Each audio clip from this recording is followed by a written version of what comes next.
नमस्कार, मी व्यंकट पन्हाळे।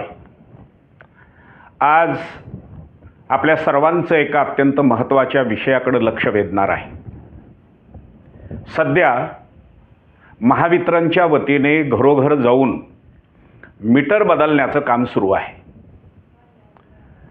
आत्ता जे प्रीपेड मीटर बसवले चाललेत स्मार्ट मीटरच्या नावाखाली, तर हे स्मार्ट मीटर बसवून घेणं आपल्यावर बंधनकारक नाही किंवा शासनाचा तसा कुठला निर्णयही नाही। त्यामुळं जर हे मीटर बसवायला महावितरणची एजन्सीचे कोणी लोक येत असतील तर हे मीटर बसवून घेऊ नका, आणि ते मीटर बसवत असतील बळजबरीने तर त्यांना सरळ सरळ हाकलून द्या। वीज ग्राहकांनी हे अत्यंत व्यवस्थित लक्षात घ्यावं की आत्ता जे मीटर बसवले चाललेले आहेत हा शासनाचा निर्णयच नाही। त्यामुळं अत्यंत कडक भूमिका ग्राहकांनी घेण्याची आवश्यकता आहे। येणारे लोक गोड बोलतील, हे मीटर बसवूनच घ्यावं लागल असं सांगतील, तुम्ही नाही मीटर बसवलं तर तुमच्यावर कार्यवाही केली जाईल असंही म्हणतील, परंतु असं काहीही होणार नाही। कायद्यानं सुद्धा मीटर बदलून घ्यायचं का नाही हा अधिकार आपला आहे, आणि म्हणून आता घरोघरी जे येत असलेले हे लोक आहेत त्यांना आपण हे स्पष्टपणे सांगण्याची आवश्यकता आहे, विचारण्याची आवश्यकता आहे किंवा हे मीटर बदलण्याच्या संदर्भातला काही शासनाचा निर्णय आहे का, द्या आम्हाला। ते निर्णय देऊ शकणार नाहीत। GRची प्रत मागितल्यावर ते नाही म्हणून स्पष्ट सांगतील। जर शासन निर्णयच नाही तर तुम्ही इथं थांबायचं नाही अशी स्पष्ट भूमिका घ्यावी। वीज कायदा 2003च्या कलम 55 नुसार हे स्मार्ट मीटर लावणं बंधनकारक नाही। आपण ही गोष्ट सर्वांनी लक्षात घेणं आवश्यक आहे।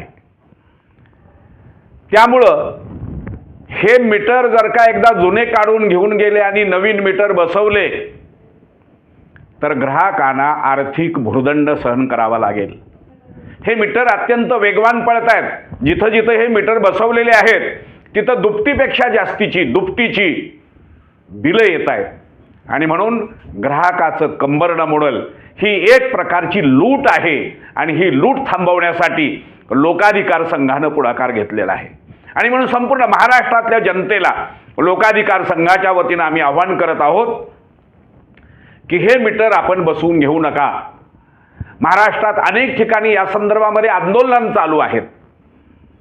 आम्ही सुद्धा लोकाधिकार संघाच्या वतीनं हे मीटर अमान्य आहे अशा पद्धतीचा एक अर्ज तयार केलाय। ग्राहकांनी तो अर्ज लोकाधिकार संघाकडून उपलब्ध करून घ्यावा, आणि तो अर्ज लिखित स्वरूपात त्याच्यावर आपला ग्राहक क्रमांक टाकून लाईटचं बिल एक जोडून आपली स्वाक्षरी करून महावितरणच्या कार्यालयामध्ये हा अर्ज देऊन त्याची पोहोच सुद्धा घेऊन ठेवावी। ग्राहकांच्या हितासाठी आम्ही आपल्या सर्वांच्या सोबत आहोत।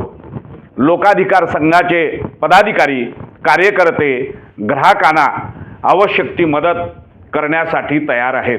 तेव्हा सर्व ग्राहकांना पुन्हा एकदा मी आवाहन करतो की ही लूट करणारे स्मार्ट मीटर आपण बसवून घेऊ नका। भविष्यात हे स्मार्ट मीटर प्रीपेड मीटर होणार आहेत, म्हणजे एकूणच ग्राहकांना लुटण्याचा उद्योग महावितरण या स्मार्ट मीटरच्या माध्यमातून करत आहे। आपण तो उद्योग त्यांचा हाणून पाडावा, कडक विरोध करावा, हे आव्हान मी आपल्याला करतो। धन्यवाद। जय हिंद, जय महाराष्ट्र।